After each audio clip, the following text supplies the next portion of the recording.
السلام علیکم، بسم اللہ الرحمن الرحیم، اللہم صلی علی محمد و علی آل محمد وبارک وسلم۔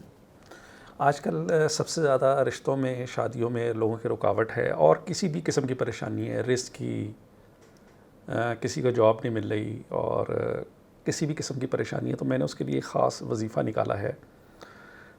تو اس کو صرف آپ 3 دن کریں، 11 دن کریں، جب تک آپ کا حصول نہ ملے۔ یہ کیونکہ رب العزت نے فیصلے کرنے ہیں، ہم آپ کو صرف اس میں سے چھوٹی چھوٹی چیزیں بتاتے ہیں کہ یہ کریں تو انشاءاللہ تعالیٰ اللہ مدد کر دے گا۔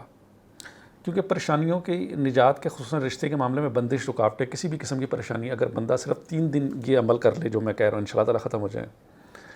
یہ ان لوگوں کے لیے ہے جو ہر میدان میں ہار چکے ہوں، یہ ان لوگوں کے لیے خاص ہے۔ رزق کی پریشانی ہو تو وہ بھی کر کے دیکھیں، اور کسی کو کسی بھی چیز، اس کی برکت سے ان کو تمام خزانوں کے انشاءاللہ تعالیٰ، جسے کہتے ہیں نا کہ رکاوٹیں دور ہو جائیں گی، جو بھی کچھ دور ہو جائے گا، اس میں خاص چیز ہے۔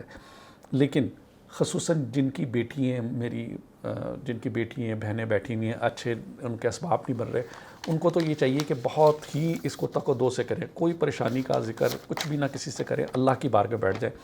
یہ ایک بہت بڑا، میں سمجھ رہا ہوں کہ یہ تحفہ ہے آپ کے لیے، اور بہت بڑی، بس آپ نے یقین کے ساتھ 101 مرتبہ کسی بھی نماز کے بعد اول آخر 5 مرتبہ درود پاک آپ نے یہ پڑھنا ہے۔ یہ آیت جو بھی ہے یہ آپ کی اسکرین کے اوپر آئے گی، اس کو آپ نے شارٹ اسکرین کرنا ہے، اور میں اس کو زیادہ تر لوگوں کو تہجد کی نماز میں دیتا ہوں۔ لیکن وہ لوگ جو کہ عادی ہیں، آج کل تو نماز پڑھنا بڑا مشکل ہوا ہے لوگوں سے، لیکن کسی بھی وقت آپ بجائے رشتے والیوں کے پاس بھاگ رہے ہیں اور لوگوں سے کہہ رہے ہیں کہ رشتہ ہو، تو آپ اللہ کی طرف رجوع کریں اور اس کو پڑھ کے دیکھیں، انشاءاللہ تعالیٰ آپ کے رشتے بہت اچھے آئیں گے۔ اور دوسری بات، ایسا رشتہ آئے گا جس سے آپ کی زندگی اچھی گزرے۔ ایسے رشتے نہیں کہ کل کو ناتفاقی ہو رہی ہے، طلاقیں ہو رہی ہیں، میں نے اس کو اس طرح نہیں پایا۔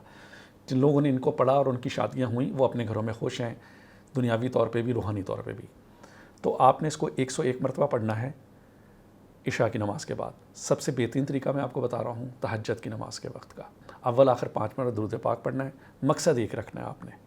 اور میں نے اس کو زیادہ جو پایا ہے، ویسے یہ رزق کے لیے بھی کام کرے گا، مقدمے کے لیے بھی کام کرے گا، لیکن زیادہ جن بچیوں کی شادیاں نہیں ہو رہی، یہ ان کے لیے بے انتہا اکسیر ہے۔ آپ اس کو پڑھیں اور پھر مجھے بتائیں۔ السلام علیکم، اللہ حافظ۔